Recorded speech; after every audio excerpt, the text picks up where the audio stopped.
All right, boys, gobble gobble. Happy Thanksgiving. It is your commissioner coming to you live from the Bears Den. It is Thursday, November 26th, about 10 a.m. or so. We're going to jump right into it with your Thanksgiving Day special. Week 11 recap. We'll do our superlatives. We'll do our power ranks. We'll talk about tiebreakers and seedings and all that bullshit, obviously. We've got 2 weeks left of the season. We'll get into our Week 12 preview, and we'll fucking eat some turkey. All right, let's jump right into it now. Week 11, we'll go quick. I won't go into individual players. Just kind of highlight the scores, what they might mean, things like that. Start off with our highest scoring team, as we always do. That is Patrick's 172, defeating Cole's 128. Pat had a huge day. Nobody really monstrous, but a lot of consistent guys in the high teens, low 20s. I think for my money, Pat's the best team in the league right now. He paid for it, but he's got it right now as it is. So good job, Pat. Moving on to Sokol defeating Reynolds, 166 to 122. Johnny, worst team in the league, puts up second highest points this week. Team's finally figured it out, so that's cool. Might be a little late for him, though, obviously. So really, this one didn't do anything but spoil seedings for Reynolds. I think Reynolds is already pretty much locked in. Reynolds, 122 points. This is kind of the first week that he's been around that number and hasn't gotten the win somehow. So we'll see how that kind of plays out over the next 2 weeks and then into the playoffs.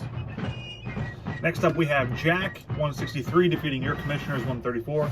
Jack had a really nice game today. A lot like Pat, the only real monster was Herbert. Nobody else really gave him anything major, right? He had just a lot of guys in high teens, low 20s, that area. As for your commission, 134, kind of disappointing. Rogers is the only person that really performed for me. I need more. I'm kind of floundering in the worst time possible, so that could be an issue. Let's move on now to McAllen. Where is the list here? McAllen, 158, defeating Coyles, 148. This was a good game.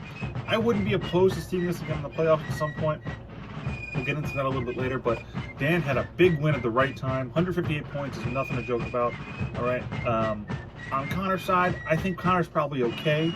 There is a scenario where he doesn't make the playoffs, but Connor's team is pretty good. 148 points is legit in this league. So I wouldn't want to face Coyle come playoff time, and I think that might happen. Then we had Ryan's 153, taking down Walter's 111. Ryan, big win. Kind of set up at the top right now. He's the points leader still. He's probably going to end up with the number 1 seed. I got to check all the I haven't looked at tie breaks between the highest guy, the 7 and 4 teams, and there's like 4 of them. So I think he's going to end up at top, but we'll take a look at that. Over on Walter's side, he needed a win this week. We'll get into more of that in a little bit. But at 5 and 6, technically he's in the playoff right now because he owns the tiebreak over Jack, but they play week 15, so that really means nothing.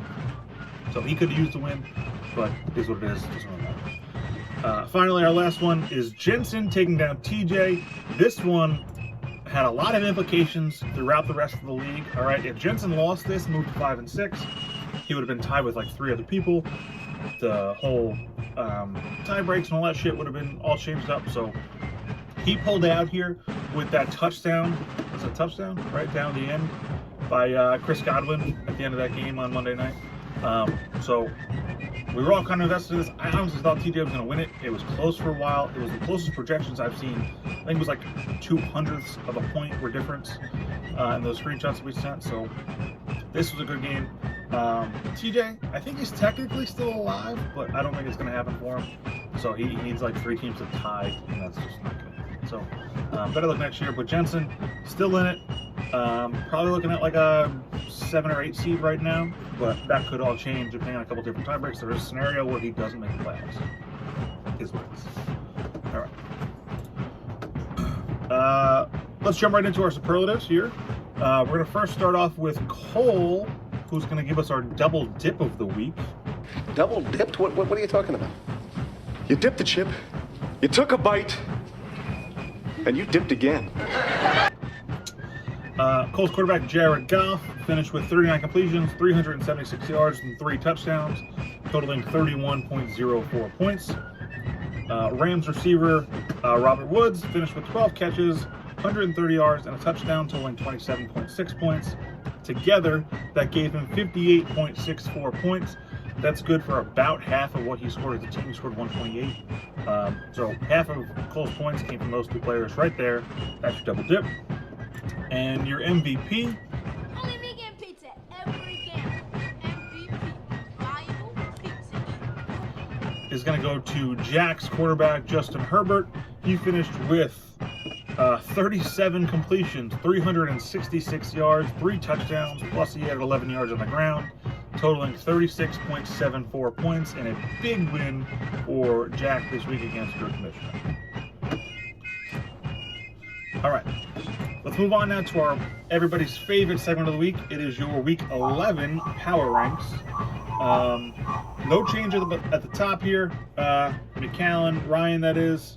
I'm still projecting a first-round exit for him because his favorite thing to do is choke. I wouldn't be surprised if it's against his big brother either. 2 and 3, Patrick and myself switch spots. Pat moves up to 2. I think he's got the best team in the league. I'm going to give him minus money to win this whole fucking thing. Not going to lie. Myself, finding at the worst time, struggling right now. I think I'll pull out of it, but we'll kind of see how it goes. 4 is Connor Coyle.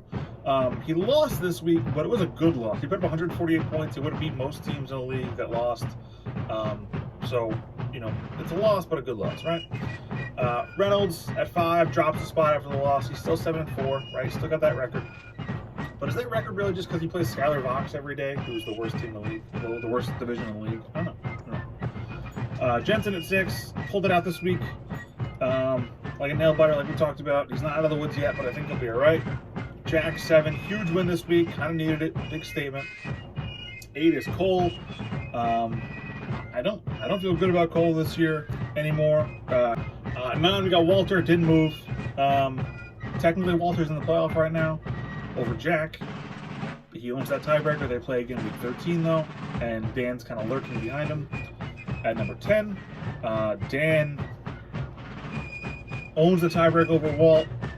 He plays Jack this week. If he owns the tiebreak over both of them, I think he's in a pretty good spot. And then finally, 11 and 12, TJ and Sokol. So let's talk about what we need for playoffs here. All right, we'll start with Walter, because he's in the playoff as it is right now. Because he beat Jack already and owns that tiebreak, he's in the playoff currently. Now, they play again week 13. Everything else that goes on between those two teams, Walter and Jack, from now until then, it matters, all right? But it doesn't really matter as far as they go. So if Jack, who plays Danny this week, loses, Walter wins. Walter moves to 6 and 6. Jack moves to 5 and 7. They play again week 13. The winner of that one makes the playoffs, right? Because if Jack wins, they'll both be 6 and 7. They'll go to points. Jack's got, let's see, right now 50 more points than Walter. So unless something catastrophic happens in the next week, the winner of Jack and Walt in week 13 makes the playoffs. If Jack wins this week and Walter loses this week, it's the same scenario, right? Walter goes in. He wins week 13 against Jack. He owns the tiebreak because he beat him twice. He's in. Jack's out. So really, everything this week matters to other people, but doesn't really matter to these two. It all comes down to who wins week 13. All right. Now let's talk about McAllen. McAllen plays Jack this week, week 12. All right. He already owns the tiebreak over Walt. If he wins and moves to 5 and 7, right? And then one of them, or excuse me, they both end up at being 6 and 7, right? So that means that the three of them will all be tied if Dan wins week 13. Now week 13, Dan plays against little brother Ryan. So Dan needs to win these next 2 weeks. He owns the tiebreaks over Walter and Jack.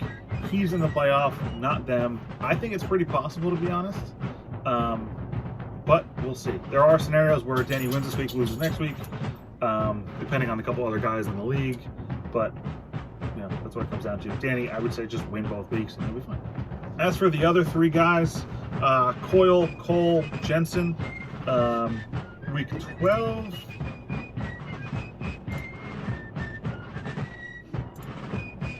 Week 12, we have Connor taking on Ryan. We have Jensen taking on Troy, and we have Cole taking on Reynolds. So, then week 13, we have Jensen playing Cole. So, what that means kind of is that the winner of that Jensen-Cole game is probably going to make the playoffs, all right?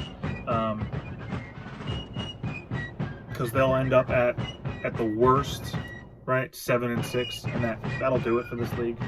I'm I'm guessing that even the loser makes it though at 6 and 7. I haven't looked at the tiebreakers between that 6 and 7 team and the other guys on the list, the Walters, the Jacks, the Dans, obviously, with the exception of Jensen, who owns a tiebreaker over everybody on that list that I just named, with the exception of Jack. So he owns tiebreakers over Walter, Danny, Connor, and Cole. So he's in a pretty good spot. But at that point, if they're all tied, it kind of opens it up a little bit, because now we're fighting for 3 spots, not just like 1 or 2 spots in the playoff. Because whoever wins that Jensen Cole game week 13 is probably going to get the 5th spot. At least 6, 7, or 8 kind of open to the field. So it really depends on how this week goes. Next week, Coyle plays your commissioner, and then, like I said, Cole and Jensen play. So it really comes down to how this week unfolds to see what happens next week, or what could happen next week for those teams to get in there. All right. Up at the top, Ryan, Troy, myself, Reynolds, we're all fucking set. All right, we're all in. Nobody has to worry about it at all, which is nice. Down to the bottom, TJ and Sokol. I think technically you're still alive. I think there is a scenario I was looking at before where one of you gets in. I forget which one. Because you are technically only 2 games back from Jack and Walter. But I don't see it. TJ. Who does TJ play? TJ plays Reynolds week 13.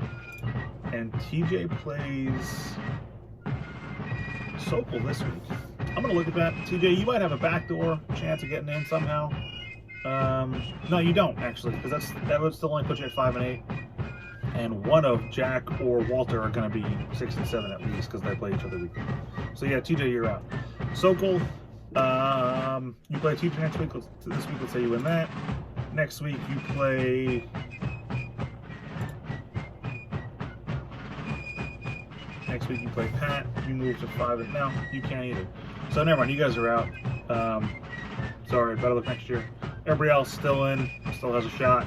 I'll look at seedings for the top 4 guys and all that stuff next week when we have a little more clarity on the bottom 4, and we'll go from there. But that's kind of where we stand this week. This week though, we got your commissioner is an 87% shot taking on Walter. We have Jack is an 87% shot taking on Dan. We have Troy is a 94% chance of winning against Jensen. Ryan is a 53% taking on Connor. That should be a pretty good game, I think. Let's call that our game of the week. We have Sokol, 77% chance, taking on TJ at 23% chance. That game means nothing other than toilet bowl seeding implications. And finally, we have Colt Coyle, taking on Reynolds with a 64% chance going to Coyle. So that's where we're at for next week. If you have any questions about tie breaks and all that shit, don't worry about what Sleeper says are our seedings right now. It's all over the place, just like ESPN used to be. I don't know why they can't fucking figure that out. But divisions don't matter, points for don't matter. It's all about your head-to-head records, and then move on to points for. So don't worry about what they're saying. I'll send out a bracket at some point next week that has the actual probabilities and where we stand right now. All right. That's all for today. Have a wonderful holiday, folks. Enjoy it. Enjoy time with family and friends. If you need me, give me a shout. If you have any questions, let me know. Otherwise, that's all for now.